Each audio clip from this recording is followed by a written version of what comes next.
sorry to be the bearer of bad news, but it's not looking good for this 10th anniversary of 9/11. All the indicators are there to tell us they need a massive distraction and excuse to take this idiotic war on terror to horrific new levels and even more Orwellian internal controls and crackdowns. Why they'll do it now. Number one, the illusion is wearing thin and ratings show it. Obama's House of Corporate Banking Thugs administration is tanking in public perception. The matrix-generated veil of lies is disintegrating as economic realities hit home. His and Congress's ratings are at record lows. His political opponents have even announced publicly to watch out for a false flag. Number two, they've done it before at similar times. Clinton did Waco, then used it to justify Oklahoma City. Now there's an interesting precedent. Bush too was just a neocon nincompoop stooge, but his ratings were in the basement on 9/10 and soared on 9/11. Another two-termer like the criminal Clinton, shooed in by false flag catastrophe. 3. The demonization of all Americans as potential terrorists. As we've seen with the Norway Patsy repeat, the enemy is now arch-anythings. Arch-conservatives, activists, Christians, militia, military vets, religious whack jobs, disgruntled taxpayers, people who don't want to get x-rayed or fondled by the TSA, people with guns, cars with Ron Paul stickers, children selling lemonade without a license. It's beyond wrong. Number 4. Martial law is just a click away. Now how would a leader, really cabal, in power possibly stay in power with an election he, the staged figurehead, appears bound to lose, while the PTB have this craving need to abolish the last vestiges of civil liberties in the name of Homeland Security? Got any ideas? Now don't give Obama one iota of credit for anything except being a perfect patsy and mind control subject. He's a keeper in those categories, which is why they'll want to keep him in. Nothing's written in stone, but it sometimes gets close. I will be shocked if there are elections next year. It's way too easy to find a way around them in this climate. They're going to declare martial law and, maybe, call for a constitutional convention, which is as close to a political oxymoron as you'll ever get. It's got to look democratic, after all.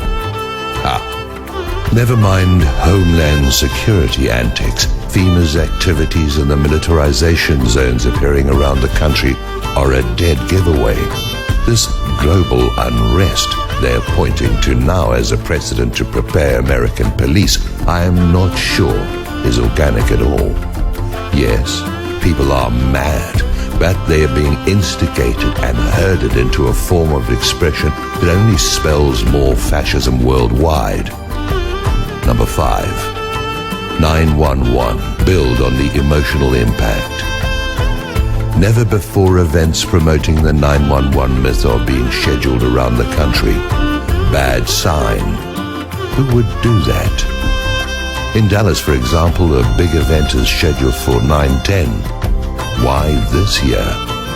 Are mainstream people really in the mood to celebrate death and destruction and war and more war while their worlds crumble about them? What are they rallying for? More Islamophobia? Support for killing innocent Libyans and then jack him up to endorse wars with Syria, Saudi Arabia and Iran? So wrong on so many levels. But they're already doing this in the mainstream media. It's a setup. All this is fabricated by bastards behind the scenes who see the rest of us as dumb cattle.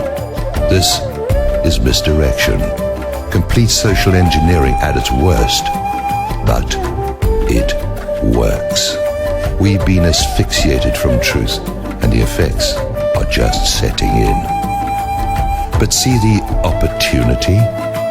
What if on that very day, while these limp attempts to arouse fading emotions are on display and heightened by a complicit media, there is an event?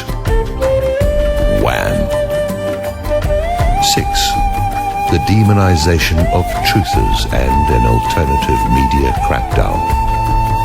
Okay, we've seen this coming for a long time. But just imagine who they'd blame an event on, especially in such an emotionally supercharged environment. Don't have to be a prophet to see the potential. Norway set the stage.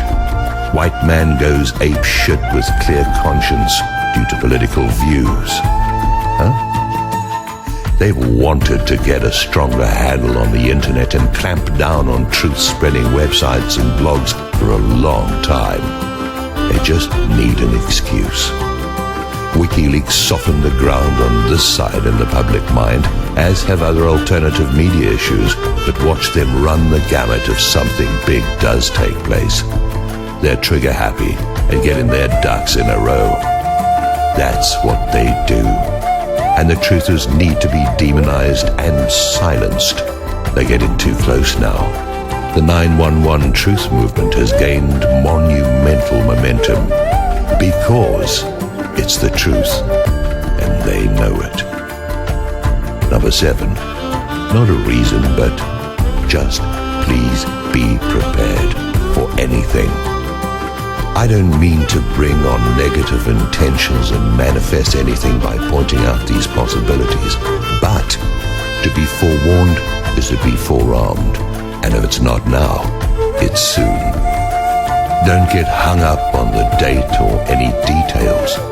I just think people should be prepared. And now. And I mean not only psychologically and spiritually, but practically. Where are you and your family going to be on that day? Do you have a plan on where to meet loved ones in the case of calamity? Do you have food and water, protection, community? These should all be in place now. But if you haven't done these things yet, do. It gives peace of mind, at the very least. Better to have it and not need it, than to need it and not have it.